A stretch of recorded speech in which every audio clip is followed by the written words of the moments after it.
Sengupta. I have a very special guest talking to me today. He's a social entrepreneur who's been living in the Uttarakashi area in the Indian Himalayas for a decade now. He has first-hand experience as an entrepreneur, as a writer, as somebody who ran a not-for-profit on what's really happening in the Indian Himalayas. I called Anand Sankar and asked him if he would join me in this conversation after I saw a few very nicely detailed threads that he wrote on social media talking about what's really happening environment wise in these mountains, especially after the devastating floods that we have seen in various parts of India, most latest being Sikkim. Anand, thank you very much for talking to me. Thank you, Hindol, for having me online with you. So, yes, please. I want to begin, Anand, by asking you. You wrote with great detail, you wrote about what happened in Sikkim, and you explained why glacier melting causes disruptive floods that have finally caused this disaster, which has broken and torn apart one of India's best known dams, which provided electricity to large parts of Sikkim, if not the entire state. And you wrote in that thread that some of these things were waiting to happen. And you cited papers written about a decade ago which predicted all of these things. But of course, no one seemed to have paid attention. Take us through what you were explaining. Okay. What I wrote on Twitter over the last 24 hours draws upon my experience from way before I came and even started living and working in the Himalayas. I used to be a correspondent to the Business Standard in New Delhi, and I used to cover a lot of rural affairs, especially rural development, while working there. And in 2008, I did a series of in-depth investigative stories on hydropower projects in Arunachal Pradesh. Successive governments from the late 1990s have been having this look northeast policy, right? I mean, there's been a big push across party lines, across it depends the material of who's in power. They've all been wanting to push the economic progress of the northeast of India. And the big linchpin of that has been that, as a policy, they identified that hydropower is going to be the linchpin of the northeast, because they identified that, okay, if you're going to look at a resource, the biggest resource that we can tap is water, because most of the forests are protected, so you can't do timber, you can't do mining. Setting up big industry in the northeast is very difficult. So they looked at the Brahmaputra and what feeds the Brahmaputra, and they said, okay, fine, let's see if we can generate electricity out of it. Uh, it's a good idea. It's a good idea. Let's not. It's a very good idea, because we are an energy-starved country, right? Access to affordable energy is what is going to lift a large section of our population, which is still living under poverty. I mean, to bring them up and then hasten any kind of development that is happening. So it's a great idea. I mean, that these rivers are flowing down the mountains, energy is available, reliably, and it could be harnessed very, very cost efficiently. So, and it got a real push during the UPA 1 years, when Shri Manmohan Singh was the prime minister, and there was a lot of interest from development financing, the World Bank, Japan.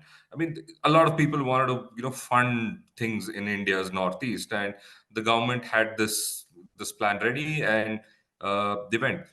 You know, as usual, what happened was that, when easy money is available, people are like, they lose sight of what is practical and what is doable. And unfortunately, that's what happened. So that's when I first came across these press releases and announcements and stuff back then, like people talking about fantastic numbers, like 100,000 megawatts plus from the Brahmaputra basin. I mean, being a business journalist and somebody who's covering development and infrastructure. I was like, that struck me as a little odd that okay, you start off with baby steps. You say, okay, I'll do 5,000 megawatts, I'll do 10,000 megawatts, and yeah, let's go step by step. It takes a generation or two to build capacity like that. You don't straight away say that, I'm going to do 60,000 megawatts just out of three rivers in Arunachal Pradesh. So that was something that set me off, and I was like, okay, let's just dig further into this. So I went down the rabbit hole for about 3 months, just doing research. Uh, because back then we were talking about 2000, end 2007 and early 2008, when the internet is not what it used to be now. I mean, there was no barely any social media even. So you had to really go out and dig and find all these detailed project reports that were being prepared, these environment impact assessments and everything. Luckily, I found some wonderful researchers who have been working in this field. One of them I keep, um, crediting him for all the data and all these reports that he shared with me. It's Himanshu of he runs Himanshu Thakkar. He runs this beautiful organization called South Asia Networks of Dam, Rivers, and People. It's not an activist organization; it's a research organization, and they bring out a lot of reportage on water and how it is being utilized around the country. And he was very kind enough to share documents back then with me. I mean, because back then everything had to be shared in like printouts and stuff. So I used to go to his, he was here, his office was somewhere in Western Delhi, and I used to get, stacks of printed paper from him to sit and go through. So it was very Research intensive show you? research. And huh? What did this research show you? So this research, so that's what when it came out, it didn't feel right, because a lot of the reports felt like nobody had actually gone to the river and done any research, or a study or anything. It all felt like everything was just copy paste and lifted and pasted. It was very sorry, in fact, to see that you're talking about a dam that is going to generate 3,000 megawatts of electricity, and you don't even know what fish are there in the river upstream. And what was further shocking for me was that uh, I decided to mine all our Central Water Commission and this and that, and find out. See, basic thing is, when you build a dam, you need to know how much water is there. Yeah.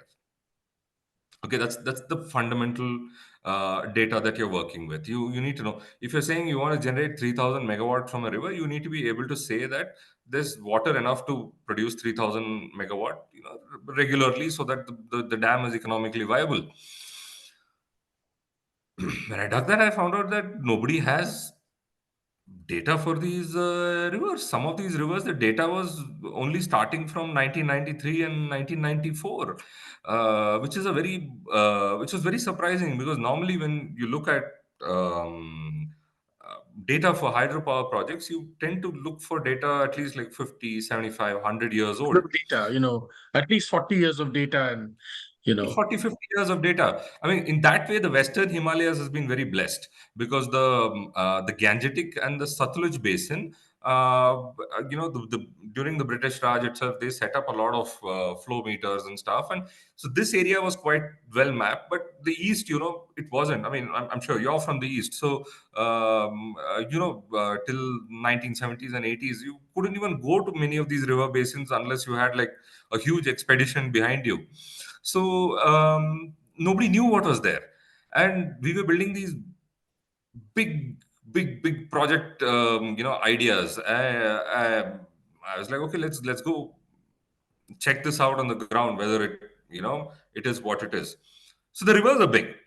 There's no question about that, right? These are the Brahmaputra basin. The kind of water that it drains is insane. But how you're locating these dams, where, how are they going to reliably produce? Sediment is a major problem, right? Sediment is something that nobody was talking about, because nobody had the sediment data with them. The Tista, the river that has been affected today, everybody said the sediment load is insane. I mean, we've had huge problems with sediment in the Satluj. Um, a lot of people who are aware of this sector and stuff, they'll know that Nathpa Jakri project has suffered for years with high sediment load. On days when there's high sediment load, they have to basically shut down generation and wait for the sediment to clear. So that experience was already there. That where one big project where there was a lot of hope, suffered from this issue. The Teesta is supposed to have worse sediment than the Satluj, right? And a few people who had done research on these things, they knew about these things. But you know what? They were all from like small universities, like some Guwahati University, somebody from Ranchi, somebody from Kharagpur. You know, these voices are very difficult to get heard when policy is being made in Delhi. That's a fundamental problem. So, like the guy who's done the most amount of work, yeoman work on the Brahmaputra River is a professor from Guwahati University. His name is Mr. Dulal Goswami. I mean, he's a living treasure trove of knowledge of water in the Brahmaputra. Okay, not an activist, not some anti-dam person or any. He's just been interested in hydrology and he has researched this basin, right? But the problem is people like them who have data, they don't get a voice because things are being done from Delhi, and the usual attitude that you get is that when somebody comes from Delhi, is like, hey, you don't know anything, you're from a small town. So this friction was creating a lot of problems in locally, where every time we have a hydropower project in India, you have social issue, rehabilitation, resettlement, everything. And the Northeast is incredibly complex. So these projects have had to navigate not just social impact issues with populations who are there in Arunachal, but also downriver in Assam. So projects on the Siag, projects on Dibang, Subansiri, the majority of protests were from people in Assam. That you block the water, it's going to dry up the channels, and what will we do for fishing? And What has also our happened because of all of these things that you're explaining is that we now have a crisis in the Himalayas, right?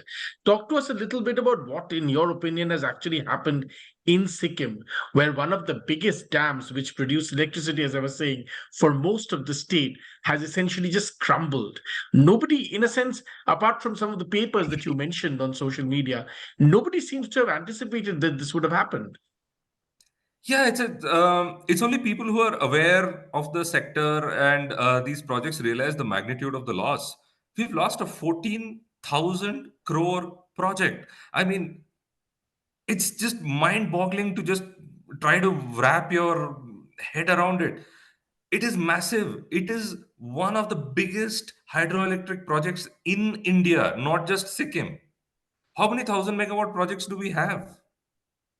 So it's crazy how big a disaster this is. This Let's like happened, you were writing, this happened because of a glacier burst, right? This also was warned, but somehow no one took that seriously. yeah. So Explain to us, exactly. begin by explaining to us what this dam was, how important it was, and what is this glacier burst that caused this? Okay, so just a few minutes ago, I was mentioning about water flow data. Please, It's not please. available. Okay, so there's two reasons why you need the water flow data. One I said was for financial and technical viability. The second thing is to prepare the dam for an extreme event. So what they usually say in technical parlance is that it has to handle a once in a 100-year flood. So you estimate that the dam's life is 100 years plus, right? Or 200 years, whatever. You take a technical life of a dam, that it has to suffer one extreme event in its life, right? Now, to do that, you need data on what is exactly the potential extreme event. For that, you need water flow data, figure out that, when was the highest water flow in this basin, etc. Now, the added complication in the Himalayas is that you have these things called, glacier uh, lake outburst flood. Now, this is a terminology that started, uh, you can say, like just around World War II and post World War II, because you had that big GLOF incident in Peru in 1941, where half a city was wiped out, and 1,800 people died. That's when they realized that when it happened in the Andes mountains, that there is something like this that can happen too. So post World War II, this became a field of study among glaciologists and stuff. With respect to Himalayas, so this has been a big unknown. Right now, you can have extreme flood events for two reasons. One is that it just rains too much and the river, floods. Right, because monsoonal flow is the main flow in our Himalayan rivers. Base flow is glacial flow. Now, monsoon data is kind of available because you can get it from Brahmaputra plains. Tea planters have been maintaining, rainfall gauges for, a few decades and stuff. But what about these mountains? Okay, there is some gray area, so you can extrapolate and everything. But there was no record of these extreme events. In the 1960s and 70s, UN, UNDP, a lot of organizations, they started, monitoring these locations around the world, in the Alps, in the Himalayas, in the Andes, in the Rocky Mountains, and Iceland also. I mean, strangely, you get GLOF events in Iceland.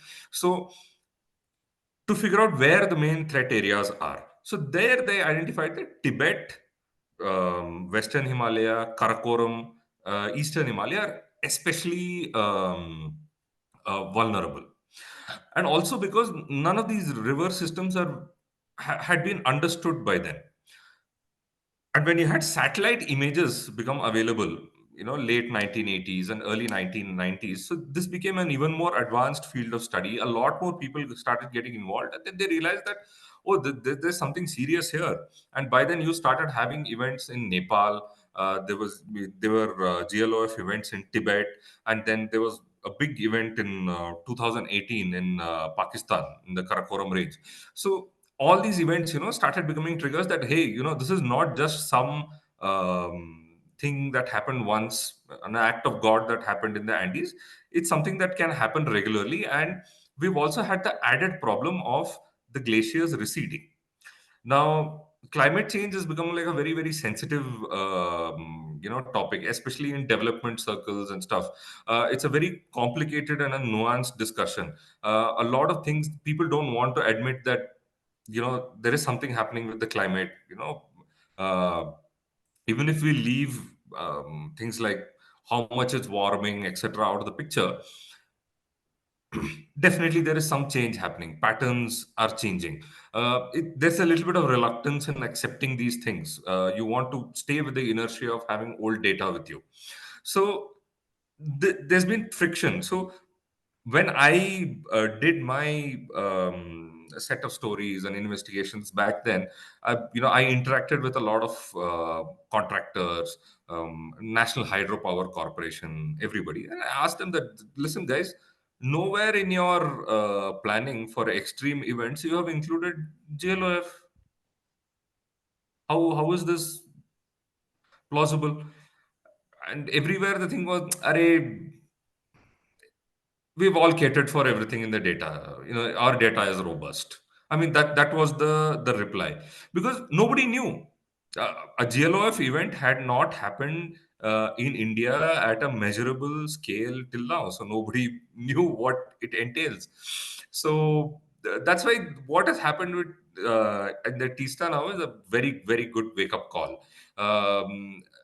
People have realized that how powerful this can be. I mean, me and a couple of mapping experts, since yesterday we've been trying to figure out what is the actual volume of water that could have gone. People have done models and stuff. It's insane. This dam, it had a storage of some 6.5 hectares, right? Potentially, it could have got 100 hectares of water in one go. and this dam is about 60 70 meters deep, and you could have the outburst from the lake could have anywhere been between 30 to 50 meters in depth. So even if you do basic back of the envelope volume calculations, it is insane the kind of water. I mean, the storage capacity of the dam would have been overwhelmed in a flash, and the spillway design is where the this problem comes to the thing. So in every dam, you take a storage, and then you have the tunnels and everything, depending on the design of the dam to take the water to generating electricity and everything. Then you have what is your emergency spillways, that when there is a flood, the dam basically just needs to let the water flow into the river, right? Yes. How will you design this spillway if you don't know what's the maximum flow? And this is the problem that has probably happened with this particular Tista 3 hydroelectric project. So you're saying And something very important. Yeah, you're saying yeah. something very important. You're saying that, many people attribute all kinds of reasons to the extreme flooding that India is seeing. One, of course, is undoubtedly, like you're pointing out, climate change. It's unavoidable. It's time we really took it very seriously. The other thing, of course, is some people say that especially in places like Uttarakhand and others, there has been a lot of construction in the mountains. The mountains are being cut and so on and so forth. You are actually pointing through the course of this conversation at an entirely different area, which we all seem to be missing. You are saying that construction, especially or construction of dams, have happened over many, decades, irrespective of which administration has been in power or control.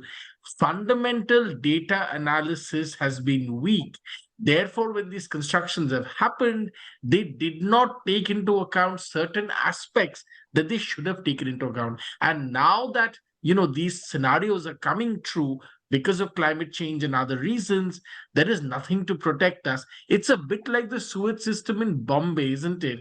That it was built now everybody says, well, abhi to itna barish hota hai, there's so much rain now that it can't take it. But we never refurbished it, keeping in mind the times and how the years were going by.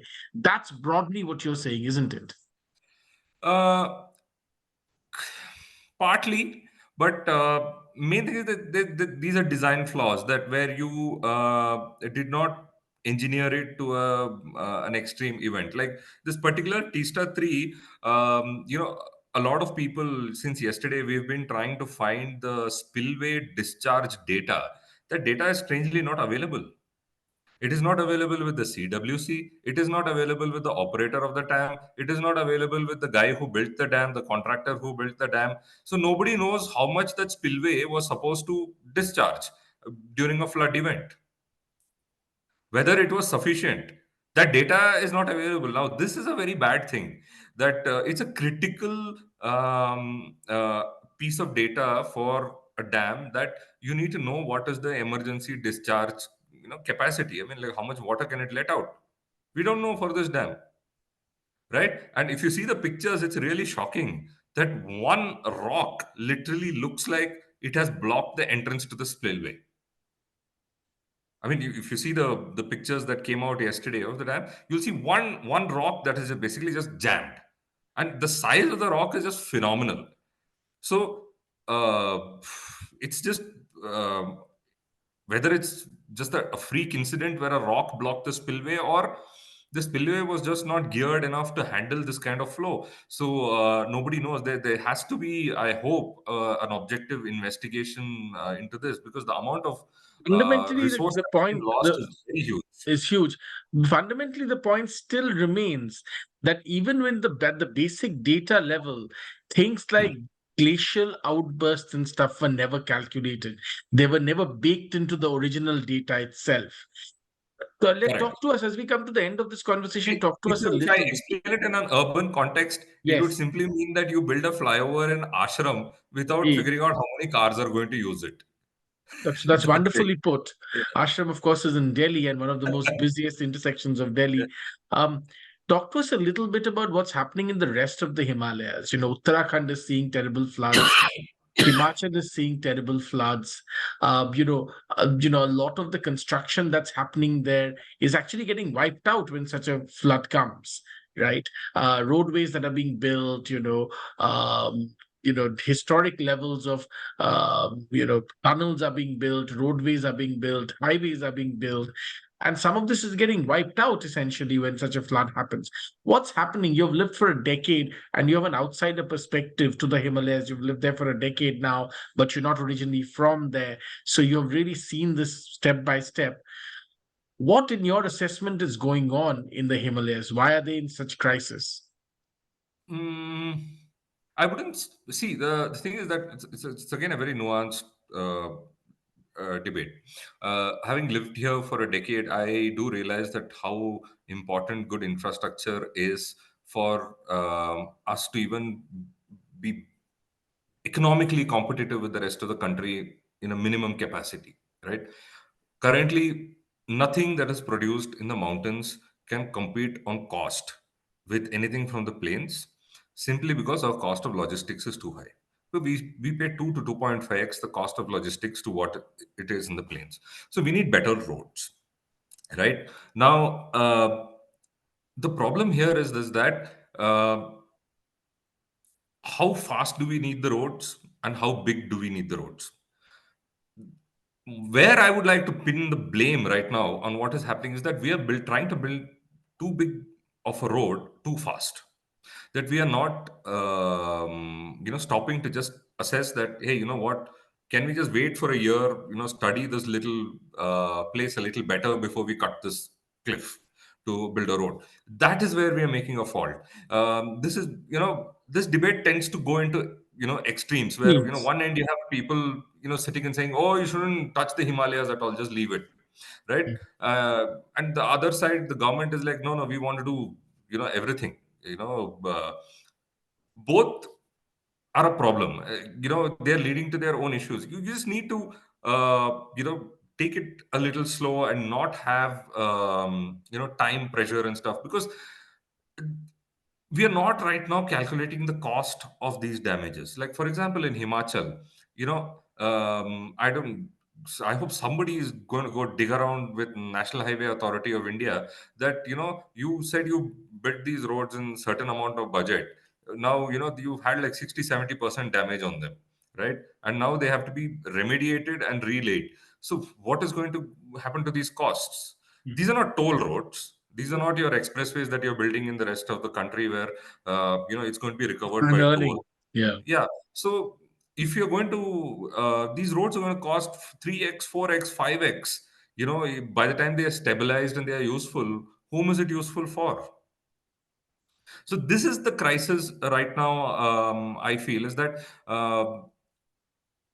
we are going to slip bad on the cost of these infrastructure product projects in the Himalayas. We're going at too much of a breakneck speed.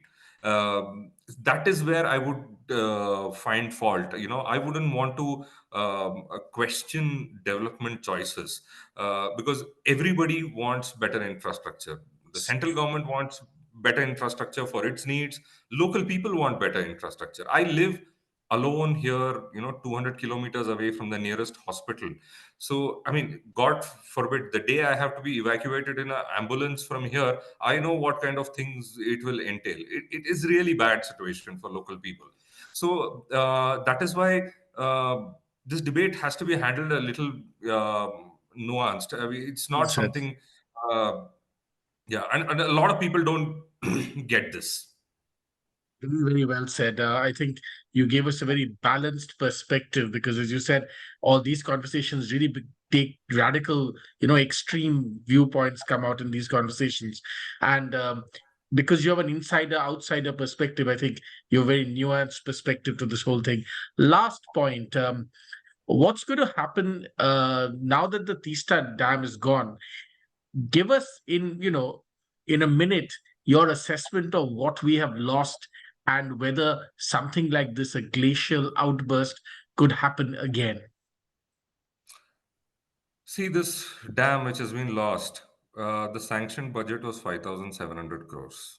Apparently, it ended up costing 14,000 crores by the time it was completed. Now, it is more or less, it is looking like a total loss. From what I have seen in my experience, the old saying of throwing good money after bad money will happen, right? This is something that I have seen with projects that were impacted in 2013 Uttarakhand floods. That an entire dam gets covered in debris flow, and then they spend money to dig it out, and then they revive it. This is more or less what is going to happen with this project also, I feel. I sincerely hope that if they are going to do that, they are going to put up mitigation measures, because the lake that burst, the latest today morning is that it still has enough water in it to cause more damage than what it caused this time. So it is a very, very tricky scenario. It needs to be approached without pressures of we need to get this dam working again. It needs to be assessed calmly. This tragedy has happened. We have to see how this tragedy is not repeated in other projects, because it is not just glacier lake outburst flood. You're also looking at landslide lake outburst flood. That is a bigger threat in the Himalayas. For decades now, whenever this is, you have this thing going around that China will block the Brahmaputra, right? China is not going to block the Brahmaputra. The Brahmaputra might block itself. Sangpo Valley, where the Yarlung Zangpo, where the Brahmaputra comes from in Tibet, it is prone to landslides. I mean, one landslide in that valley, if it blocks the Zangpo even for 72 hours to 96 hours, will result in a crazy flood in the Siang, right? So it's very, very dangerous. I mean, these are things that are not being taken into account in our planning processes. And any existing projects that are nearing completion or completed, they have to look at mitigation measures, that how are we going to handle such an event. So those are the lessons that we have to learn from this incident. Very well said, Anand Shankar. We leave it at that. Thank you very much for your time. Thanks very much. Thank you, Hindol.